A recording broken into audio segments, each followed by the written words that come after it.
আপনারা যারা মেসির 8টা ব্যালন ডিওর দেখে রোনালদোকে নিয়ে ট্রল করেন, তারা একটু ঠান্ডা মাথায় চিন্তা করে দেখুন মেসির ওই অর্জনের পেছনে নেইমার, সুয়ারেজ আর জাভি ইনিয়েস্তাদের অবদান কতটুকু।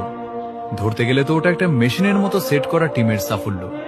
কিন্তু আমাদের CR7 এর যা কিছু আছে সব তার নিজের ঘাম ঝরানো অর্জন।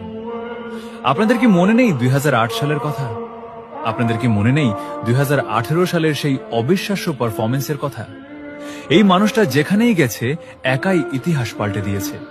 কারো দয়ায় নয়, নিজের দমে রাজা হয়েছে সে। আচ্ছা, একবার ভেবে দেখেছেন, রোনালদো যদি নিজের দেশ পর্তুগালের মায়া ছেড়ে ব্রাজিল বা ফ্রান্সের মতো টিমে খেলতো, তবে হয়তো আজ ওর জার্সির পাশে আমরা 3টে বা 5টা বিশ্বকাপ জলজল করতে দেখতাম। কিন্তু এই মানুষটা নিজের দেশকে মন থেকে ভালোবাসে, তাই শত প্রতিকূলতার মাঝেও আজীবন নিজের দেশের পতাকাকে আগলে লড়াই করে গেছে। মনে রাখবেন, ট্রফি গুনে খেলোয়াড় চেনা যায় না, কলিজা দেখে রাজা চেনা যায়। He is the only king